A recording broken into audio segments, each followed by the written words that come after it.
है वही रथ में।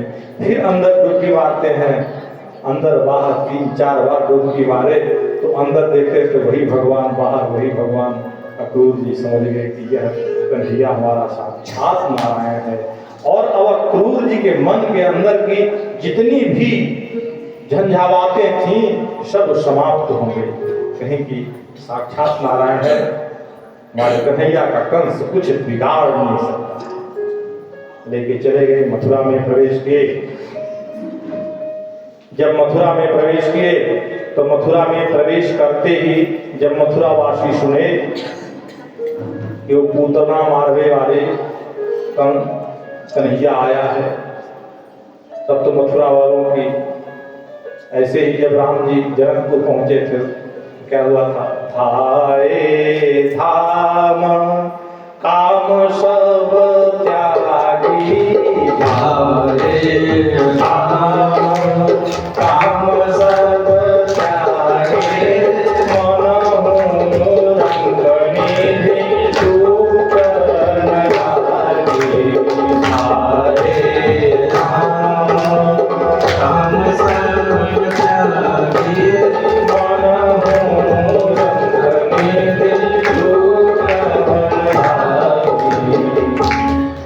गरीब को खजाना मिल जाए, रंग निधि लूटन लागे, गरीब को अगर खजाना मिल जाए। ऐसे ही गृह कार्य को छोड़ छोड़ के मथुरावासी कृष्ण दर्शन लालसा के लिए भागने लगे। तब तक भगवान के साथ जो गोप ग्वाल बाल थे भेंट हो गई। तो गोप ग्वाल बाल कहे क्यों रे कन्हैया, तूने मुझको तो बताया नहीं कि मेला घूमने चल रहे हैं। तो मेला घूमने जावे को कि अति फटी ऐसे ही सब वस्त्र पहन के जाएंगे कि कुछ नई नई वस्त्र पहन के चलेंगे, हमारे पास तो कुछ नाए हैं। कन्हैया कहे कि रुक जाओ ने, हम व्यवस्था करते हैं, तुम लोगों के वस्त्र का व्यवस्था करते हैं। तब तक उधर से सामने से कंस महाराज का धोबी आ रहा था। जब कंस महाराज के धोबी को कन्हैया ने देखा तो कहा, भैया राम राम। हाँ बोलो राम राम, क्या बात है? तो कहा कि देखो कंस हमारे मामा है, मैं उनका भांजा हूं, आप कुछ वस्त्र हो तो दे दो। क्या नाम है तुम्हारा? कन्हैया।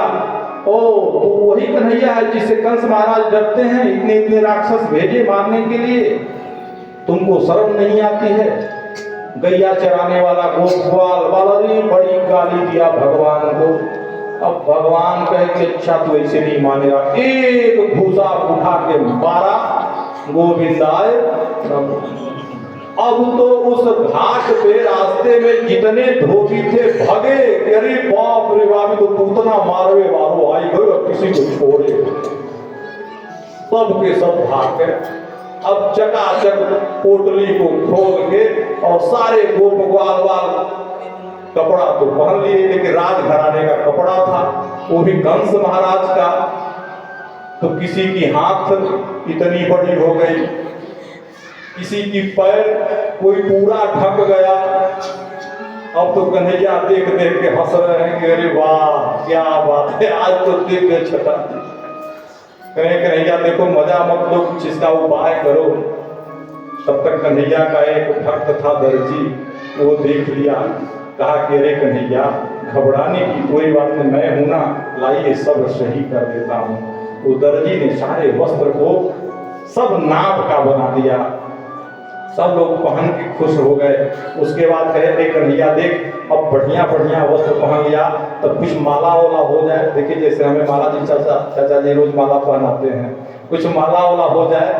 तो एक माली था, वो भी भक्त था भगवान का, बड़ा सुंदर सबको मालाओं से सुशोभित कर दिया, सजा दिया। जब माला वाला हो गया तो वहाँ के गोप ग्वाल बाल जो ब्रजवासी होते हैं ना, चंदन बड़ी जबरदस्त लगाते हैं। चंदन तो इतना लगाते हैं कि कभी कभी पूरे मुंहों में लगा लेते हैं, देखे होंगे आप लोग। पूरा एकदम संतों को देखिए तो पूरा एकदम ऐसे लेकर पूरा एकदम पोत लेंगे, चंद एकदम थुआ थापी चंदन उसको कहा जाता है ब्रज के भाषा में। तब तक कृष्ण की जो दासी थी सैरंध्री तुमचा, 8 अंग ऐसे 3 अंग से टेढ़ी थी तुमचा, जा रही थी, हाथ में सोने के कटोरे में चंदन लेके जा रही थी। जब उसको देखे तो भगवान कहे कि अरे सुंदरी सुनो। अब वो जब सुंदरी सुनी तो इतना गदगद हो गई, अभी तक उसको कोई सुंदरी नहीं कहा था, सब कहते थे अरे को क्या सुन। अब सुंदरी सुनी तो प्रसन्न हो गई, चले गई भगवान के पास। लेकिन सुंदरी तुम क्या ली हो, कहाँ जा रही हो? कही तो भगवान ये नारायण, ये कंस महाराज का ये अंग राग है, ये चंदन है, लेप करने के लिए ले जा रही हूँ, तो नेक हमको दे दो, थोड़ा सा लगाए दे। अरे भगवान आपको नहीं लगाऊंगी तो किसको लगाऊं, लाओ ये मैं लगा देती हूँ आपको।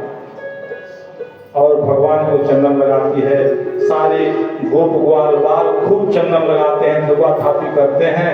उसके बाद भगवान ने कहा कि भाई अब इसका चंदन लगाया तो इसको कुछ इनाम दे दिया जाए।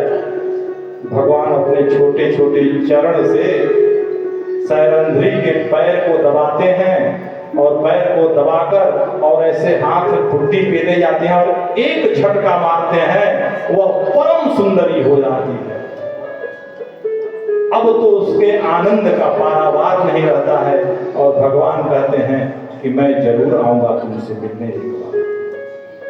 फिर भगवान आगे बढ़ते हैं तो अब तो ये सब सारा खेल देखकर मथुरा में अब तो कन्हैया के पीछे पीछे ये बालक लग गए। अरे आओ कन्हैया आओ, तुमको मैं जो धनुष यज्ञ कंस महाराज का है उस धनुष को दिखा देते हैं। लेके चले गए धनुष यज्ञशाला में। जब धनुष यज्ञशाला में चले गए तो वहां बड़े बड़े मुष्टंड खड़े थे धनुष के रक्षा में। जब कन्हैया को देखे तो कन्हैया कहे क्यों दाऊ भैया, ने धनुष को थोड़ा सा देख ले जाए उठा के। तो जो रक्षक थे हंसने लगे, कहे कि देखो इन्हें छोटा सा बालक कह रहा है कि धनुष को देख, इसके बस की बात है, हल्के में ले लिए, रोके नहीं, छोड़ दिए कि जाओ बालक है, सुझा के देख लेगा, कुछ होने वाला थोड़ी। अब कन्हैया गए, खेल खेल में ही धनुष को उठाए, तोड़ दिए। अरे अब तो मुस्टैंड तैयार हो गए लड़ने के लिए। धनुष का एक भाग दाऊ भैया ले लिए और एक भाग कन्हैया, और दोनों लोग खूब पिटाई किए उन मुस्टंडों का। उसमें एक आध ठो गिरते गिरते बचते बचते भागा कंस महाराज के पास और कहा महाराज महाराज महाराज, वो दोनों अद्भुत बालक हैं, धनुष को तोड़ दिए और हम तो बच के आ गए हैं और तो सब अधमरे हो गए हैं। अब तो जब कंस सुना कि धनुष टूट गया, कंस को पूर्ण विश्वास हो गया कि जो आकाशवाणी कही थी यही मेरा काल है। और कंस की ऐसी स्थिति बन गई, ऐसी स्थिति कंस की बन गई कि हर जगह जो काली वस्तु देखता था तो उस काली वस्तु में कृष्ण नजर आते थे। यहाँ तक कि दाल में जीरा छौंका जाता था तो उस जीरे में भी कृष्ण नजर आते थे। कंस की ऐसी स्थिति बन गई। फिर भगवान दूसरे दिन सुबह जहां आयोजन किया गया था मेले का, वहां गए। मुख्य दरवाजे पर पहुंचते हैं भगवान, तो मुख्य दरवाजे पर कुबलया पीढ़ नामक हाथी खड़ी थी और उसको जो महावत था मदिरा पान करा दिया था। और उस हाथी के अंदर 10,000 हाथियों का बल था, एक दो नहीं 10,000 हाथियों का बल था। भगवान ने उसका भी उद्धार किया और उसको उसके दोनों दांतों को तोड़ दिए। एक ले लिए दाऊ भैया और एक कन्हैया, दोनों लोग लेके, और उस महावत को भी मार दिए। दोनों लोग लेके अंदर प्रवेश किए। जब अंदर प्रवेश किए तो अब अंदर तो पूरा वहां मल्ल युद्ध का कार्यक्रम रखा गया था। बड़ी भीड़ लगी थी, लाखों लोग थे।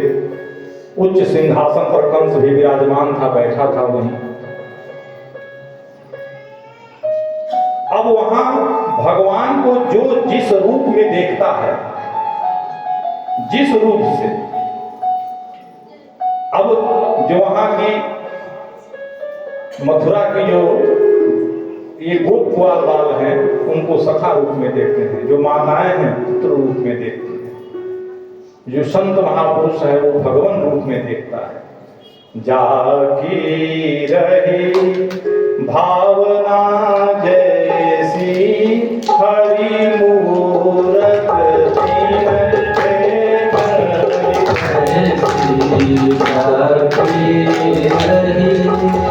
भावना जैसी प्रभु मूरत देखी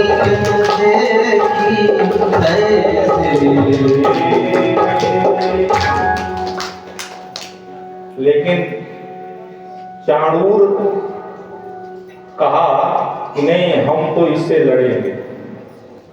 कहे कि आओ दो हाथ हो जाए। तो कहे कि रे मैंने एक छोटा सा बालक और तुम इतने हट्टे कट्टे विशाल, कैसे दो हाथ हो जाएगा? कोई जोड़ीदारी पहलवान खोज लो, हम कहाँ लड़ पाएंगे तुमसे? क्योंकि हमें सिखाते हो। अभी को बोले आप फिर हाथी को जिसको मार के आ रहे हो 10,000 हाथियों का बल था।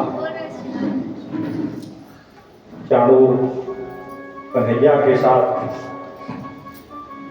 और मुष्टिकासुर जो था वह दाऊ जी के साथ भयंकर मल्ल युद्ध हुआ।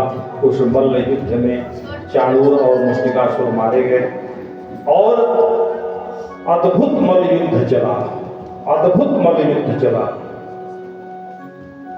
देवियां जो बैठी थी कह रही कि अरे ये महापापी कंस तो महाघोर अनर्थ कर रहा है, इन दोनों बालकों को इतने बड़े बड़े योद्धाओं से लड़ा रहा है, कितना अनर्थ का काम, ये महापाप का काम कर रहा है।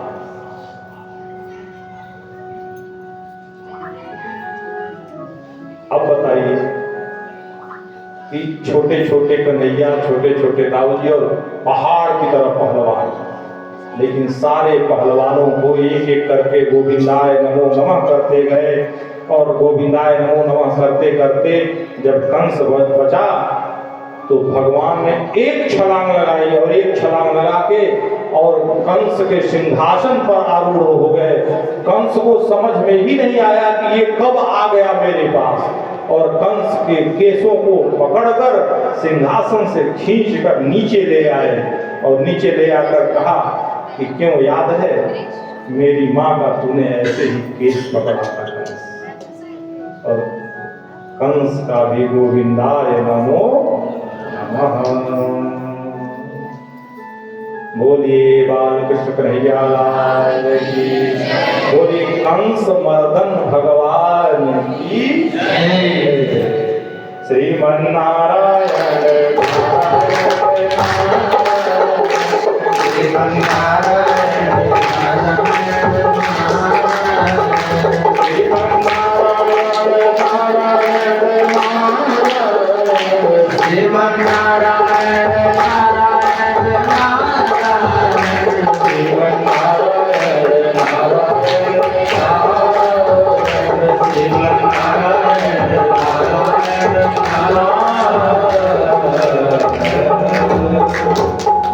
कंस मर्दन करके भगवान अपने माता पिता को बंधन से मुक्त किए। बंधन से मुक्त करने के बाद अब कन्हैया मथुरा में ही रुक गए। नंद बाबा को समझा बुझा के भेज दिए। नंद बाबा भी समझ गए, जान गए कि नहीं यह मेरा पुत्र नहीं है, यह वसुदेव और देवकी का पुत्र है। अब आगे वसुदेव जी सोचते हैं कि अब बालकों का यज्ञोपवीत संस्कार भी हो जाए, तो दोनों लोगों को गुरुकुल में प्रवेश दिया जाता है, यज्ञोपवीत संस्कार होता है। सांदीपनी आश्रम में लोग शिक्षा दीक्षा ग्रहण करते हैं। उसके बाद वहाँ जब शिक्षा इनका पूर्ण हो गया तो गुरु माता की, सांदीपनी मुनि की जो पत्नी थी, उनका एक पुत्र था, उसको एक राक्षस ले जाके समुद्र में छुपा दिया। बोले कि माँ, गुरु जी से बोले कि दक्षिणा मांग लीजिए, गुरु दक्षिणा। तो बोले कि हमें नहीं चाहिए, जाओ अपनी माँ से पूछ लो, अगर उनको गुरु दक्षिणा चाहिए तो ले लें। माँ ने कहा कि गुरु दक्षिणा में हमारे तुम बेटे को दे दो। भगवान गए समुद्र के पास, सागर के पास, कहते हैं गुरु माँ का बेटा हो तो दे दो। समुद्र पहले ही हाथ जोड़ के खड़ा हो गया कि मेरे पास गुरु माँ का बेटा नहीं है। सीधा भगवान यमलोक पहुँच गए यमराज जी के यहाँ, और यमराज जी से कहे कि जहाँ भी गुरु माँ का पुत्र हो तब तत्क्षण हमें दो। और यमराज जी फिर ध्यान लगा के देखे तो समुद्र में पांचजन्य शंख था, वह हरण करके, पांचजन्य नाम का राक्षस था, वह हरण करके ले गया। तुरंत कहे कि भगवान को पांचजन्य शंख पकड़ के ले गया है राक्षस। भगवान गए, उस राक्षस का वध किए, गुरुपुत्र को लाए और उसके पास से जो पांचजन्य शंख है वहीं से आया। वही पांचजन्य शंख भगवान के पास था जो महाभारत के युद्ध भूमि में शंखनाद होता। हमारे भी पंडित जी लोग बड़ा अच्छा शंखनाद कर रहे हैं। और लाकर दिए। गुरु माँ खूब प्रसन्न होती हैं। उसके बाद गोपी उद्धव संवाद होता है। भगवान जब लौट के मथुरा आए ना, तो मथुरा से तो गए नहीं वापस। अब इस चीज को उद्धव जी को थोड़ा सा ये हुआ कि जब देखो तब ये केवल गोपियों की बात, ब्रज की बात करते रहते हैं। तो भगवान ने कहा कि अच्छा जाओ, एक बार तुम ही तब जाके और हमारा कुछ संदेश ही सुना दो गोपियों को। अब ये अपने ज्ञान के अभिमान में उद्धव जी कहे कि अरे गोपियां नहीं समझेगी, मैं जानता समझा।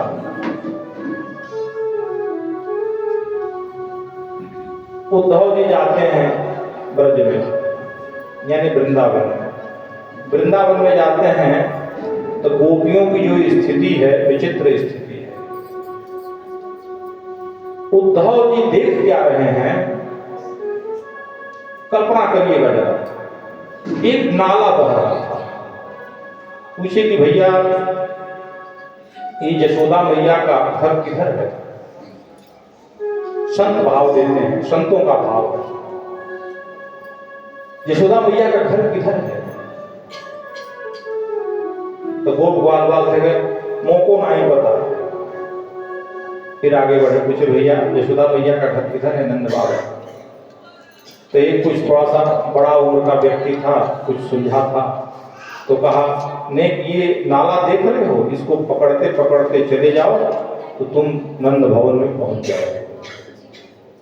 अब उस नाले को पकड़े पकड़े पकड़े पकड़े उद्धव जी जब नंद भवन पहुंचे तो क्या देख रहे हैं कि यशोदा मैया बैठ के अश्रुपात कर रही हैं और उनका अश्रुपात ही वह नाला बन गया।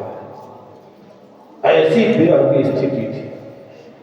अब तो ये देख के उद्धव जी का विवेक शून्य हो गया। अब सोचने लगे कि कन्हैया बहुत गलत किया कि मैं परसों आ जाऊंगा कह के आया, लेकिन आज तक नहीं आया। और उनके याद में यशोदा मैया बैठ के प्रतीक्षारत है। तब तक नंद बाबा आ गए, देखे, स्वागत सम्मान किए। उत्कंठा हुई कि जरा वृंदावन का हाल देख लिया जाए। अब वृंदावन का हाल देखे तो वहां गोपियां आपस में बैठकर एक दूसरे से सब लोग, वो कोई कृष्ण बन गया, कोई राधा बन गई। और यह दृश्य उद्धव जी बैठ के एक वृक्ष के नीचे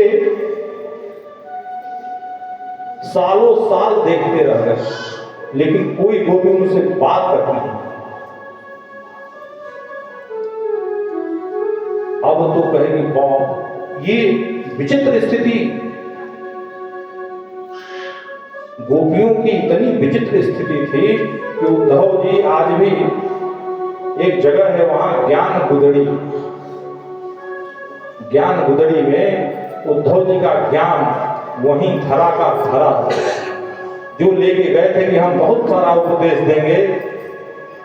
और वो गोपियों के विरह को देखकर और गोपियों के हृदयंगम प्रदेश में जो भगवान विराजमान थे उनके छवि को देखकर उनकी खुद बुद्धि विवेक शून्य हो गई। एक राधा एक मीरा दोनों ने श्याम को चाहा, अंतर क्या दोनों की चाह में बोलो, एक प्रेम दीवानी एक गर्द दीवानी, एक प्रेम दीवानी एक दर्द दीवानी, एक राधा एक मीरा दोनों में श्याम को चाहा,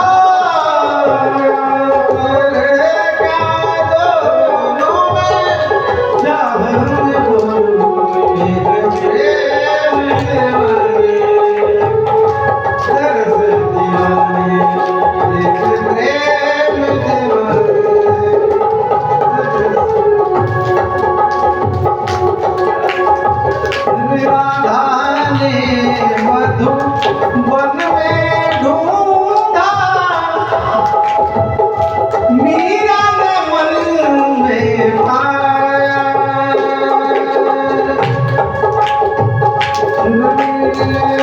राधा ने मधुबन में ढूंढा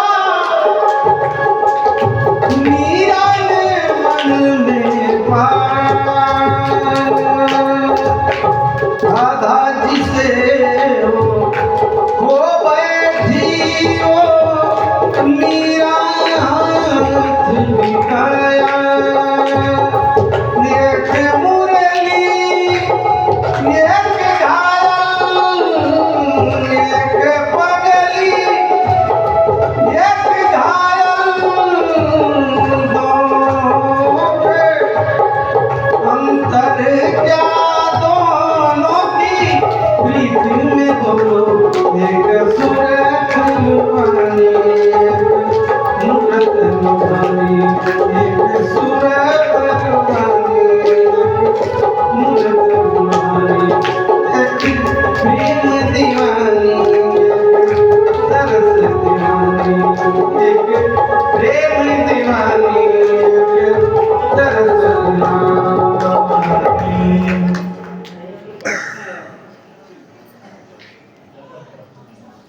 उस परम ब्रह्म तत्व को ब्रजवासियों के और उन गोप ग्वाल बालों के उन ब्रजबामाओं के हृदयंगम प्रदेश में देखते देखते उद्धव जी खुद उनका आसन जम गया, और आसन जम के मन ही मन उद्धव जी भी विचार कर रहे हैं कि मेरा भी जब जन्म हो तो श्रीधाम वृंदावन में जन्म हो, भले ही वृंदावन का कीट पतंग गुल लता औषधि चाहे सो बनाओ, लेकिन हे कन्हैया हमें ब्रज से बाहर मत भेजना। अगर मैं गोपियों के चरणों का धूल भी बन जाऊं तो मैं कृतार्थ हो जाऊंगा। और गोपियों के उन ब्रजबामाओं के चरण रज को सत सत नमन करते हुए वो वापस पुनः लौट आते। वृंदावन के वृक्ष को मरमन जाने कोय, डाल डाल और पात पात पे राधे राधे। बोली राधा रानी की जय। अब आगे कथा आती है।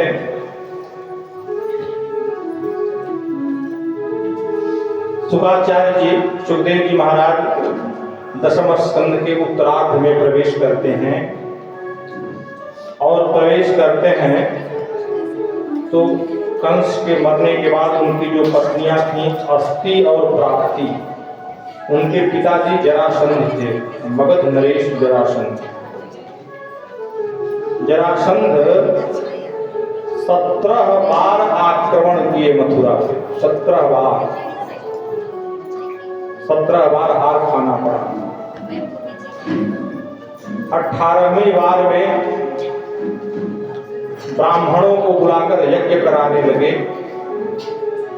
और यज्ञ कराने के उपरांत कहे कि देखो 18वीं बार जा रहा हूं मथुरा चढ़ाई करने, अगर इस बार हार के आया ना तो एक भी ब्राह्मण को मैं छोड़ूंगा नहीं, सबका वध कर दूंगा।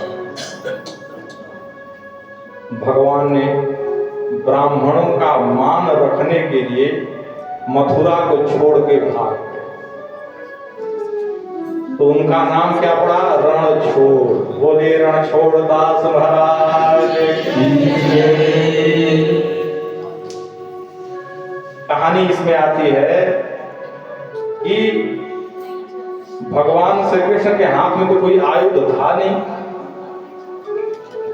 तो काल्याबन जो था, काल्याबन नाम का एक राक्षस था, वो श्री कृष्ण को पकड़ने आया। तो एक गुफा में मुचकुंद महाराज सो रहे थे। मुचकुंद जो थे, मुचकुंद को आशीर्वाद मिला था कि जो तुमको सबसे पहले जगाएगा वो देखते ही भस्म हो जाएगा। और उसी मुचकुंद गुफा में कन्हैया प्रवेश कर गए, वह काल्याबन राक्षस भी प्रवेश कर गया।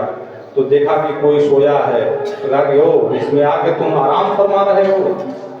उनका ऐसे चद्दर हटाया और जब मुचकुंद जी जगे तो देखते ही देखते काल्याबन भस्म। देवासुर संग्राम में मुचकुंद देवताओं का बड़ा सहयोग किए थे और वरदान में मांगे थे कि मुझे विश्राम चाहिए। तो उनको वरदान मिला था देवताओं द्वारा कि जाइए विश्राम करिए, लेकिन आपके विश्राम में जो खलल डालेगा देखते ही वह भस्म हो जाए।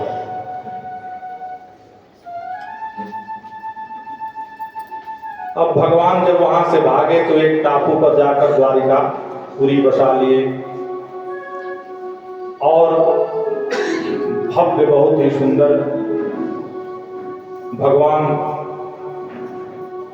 द्वारिकाधीश बनकर द्वारिकापुरी में विराजमान हो गए।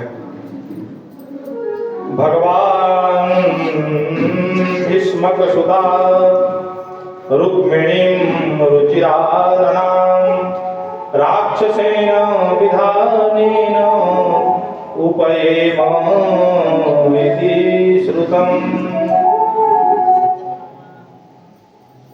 अब सबसे पहले तो दाऊ भैया बड़े थे, तो दाऊ भैया का विवाह, पहले समझिए कि भगवान 11 वर्ष की अवस्था में वृंदावन को छोड़ के आ गए थे। 14 वर्ष भगवान मथुरा में रहे थे, तो 14 और 11 25 वर्ष। 25 वर्ष में भगवान द्वारिकाधीश बने। अब सबसे पहले विवाह हुआ रेवत जी की पुत्री रेवती महारानी के साथ दाऊ भैया का विवाह। जब दाऊ भैया का विवाह हो गया तो कन्हैया कहे कि क्यों भैया, अरे हमारा भी विवाह कराओगे? कि अपने तो कर लिए, हम ऐसे ही कुंवारे रहेंगे, 25 वर्ष के हो गए। तो दाऊ भैया कहे कि चलो, जब ऊपर वाला चाहेगा तो तुम्हारा विवाह होगा, घबराओ, थोड़ा सा धैर्य रखो, विवाह होगा।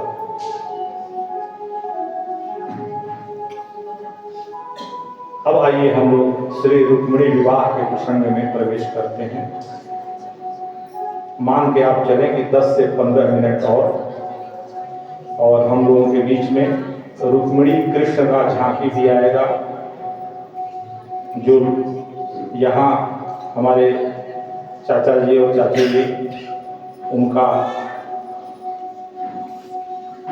विवाह भी करवाएंगे आप लोगों के सामने। बहुत ही सुंदर। आप लोग अपने स्थान पे बैठे रहिएगा और बैठकर आनंद लीजिएगा और सबको मौका मिलेगा। एक एक करके, एक ही बार में मत लगाइएगा, एक एक करके आप लोग आइएगा, रुक्मिणी और कृष्ण को आशीर्वाद दीजिएगा। जो भी आपके पास श्रद्धा होगा, पत्रम पुष्पम फलम तो है, उनको आप अर्पित करिएगा।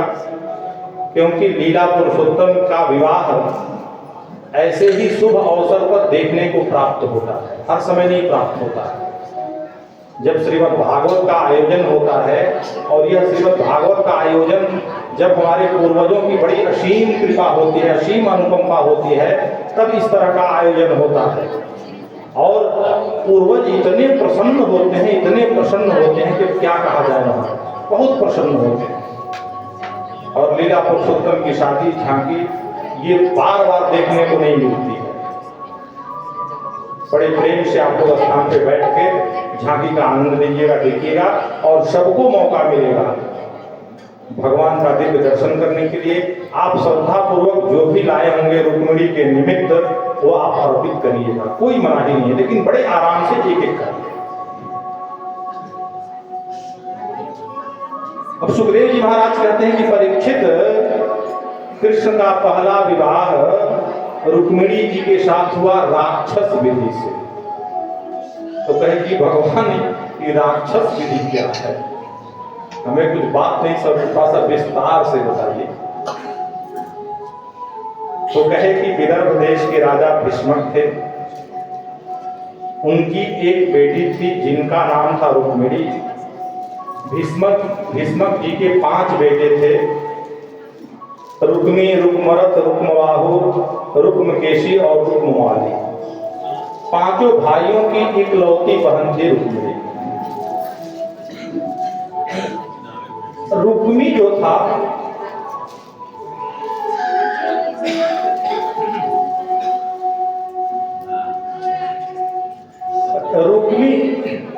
रुक्मी जो था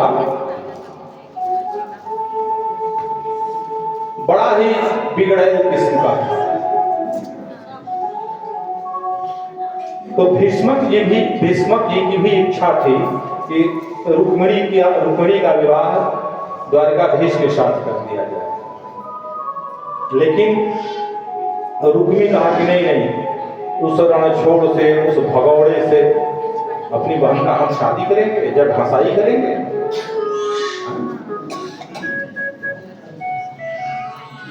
और वह तत्क्षण गया और सिंधु नरेश दमघोष पुत्र शिशुपाल से जाकर विवाह ठीक कर दिया, और आकर अपने पिताजी से कहा कि परसों दिन बारात आएगा, शिशुपाल बारात लेके आएगा। अरे अब तो जब रुक्मिणी मैया ने सुना, तो रुक्मिणी मैया ने कहा कि गजब हो गया भाई, तो चट मंगनी पट ब्याह वाली कहानी हो गई।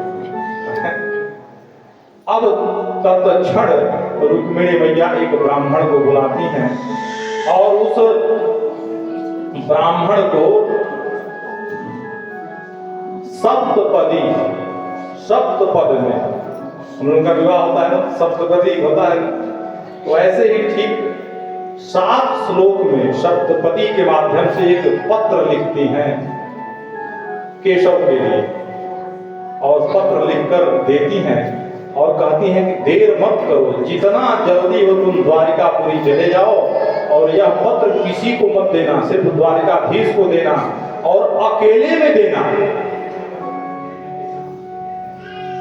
पत्र में क्या लिखती हैं, पहला श्लोक का भाव समझा जाए। श्रुत्वा गुणान् भुवन सुंदर शृण्वतां ते निर्विश्य कर्ण विवरैर् हरतं गतापं रूपं दृशां दृशमता मखिलार्थलाभम् तत्त्वैर्युता विशति चित्तम तत्ततं ते।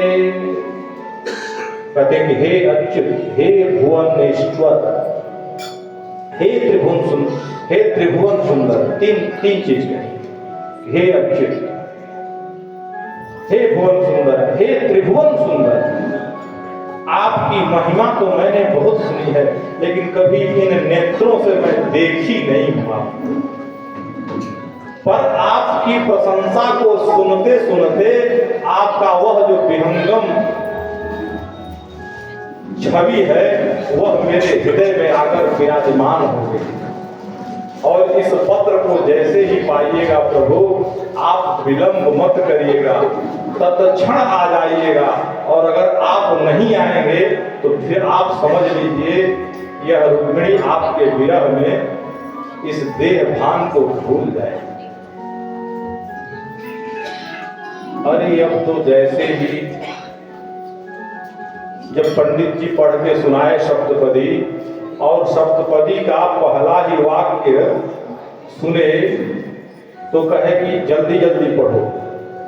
नहीं, जब रात हो जाता है, 4-5 भोर बज जाता है, जब सप्तपदी पढ़ने में, विवाह वगैरह में, तो दूल्हा कहता है कि अरे पंडित जी थोड़ा सा जल्दी जल्दी पढ़ के सुना दीजिए। उसी तरह के जल्दी पढ़ो, भगवान कहे जल्दी पढ़ो। और जैसे ही कहीं कि हे भगवान मैं कहाँ मिलूंगी, कैसे मिलूंगी, ये भी आपको बता देती हूँ। हमारे यहाँ पार्वती जी का, भवानी का बड़ा सुंदर मंदिर है, उसी मंदिर में मिलूंगी आपसे। सब उपाय बता दिया उन्होंने, और सारा उपाय बताकर, और इधर तत्क्षण द्वारिकाधीश ने उस पंडित जी के हाथ को पकड़ा और अपने रथ पे आरूढ़ होकर और इतनी तेज वेग से दौड़ाया रथ को। तब तक दाऊ भैया की निगाह पड़ी, कहेंगे अरे वो पंडित जी जो कुंदनपुर से आया था और उसको लेके ये कन्हैया इतना तेज से भगा, कहाँ गया। अब तो दाऊ जी को भी चिंता हो गई, दाऊ जी भी पीछे पीछे सारे सैनिक को लेके चल दिए, कन्हैया कहाँ गया। और वहां कुंदनपुर पहुंचा जाए, वहां का दृश्य देखिए। वहां रुक्मिणी जी जाती हैं भवानी जी के मंदिर में, और जनकपुर में सीता मैया भी जाती हैं भवानी जी के मंदिर में, गई थी ना रामावतार में। यहां संस्कृत में प्रार्थना करती हैं, कहती हैं कि दुर्भगाया में घाता नानुकूलो महेश्वर देवी वा विमुखा गौरी रुद्राणी गिरिजा सती। कहती कि हे गिरिजा मैया, हे रुद्राणी, हे भवानी, आपकी सेवा मैंने बहुत की है, मुझे समस्त व्रत और अनुष्ठानों का फल चाहिए। भवानी मैया प्रसन्न हो जाती हैं। आइए हम लोग रामचरितमानस को उस पद को पढ़कर और रुक्मिणी मैया के मंगल को पूर्ण करते हैं, और उधर जानकी मैया के मंगल को पूर्ण करते हैं।